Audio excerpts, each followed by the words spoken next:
Kalibrasi tensi ideal.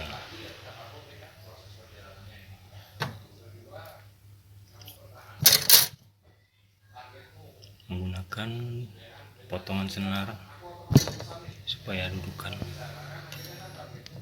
senar lebih lega.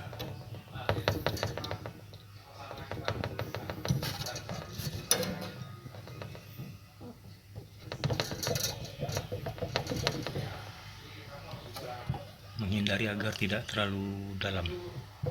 Kalau terlalu dalam dia akan buzzing lebih parah, ngepet ya katanya.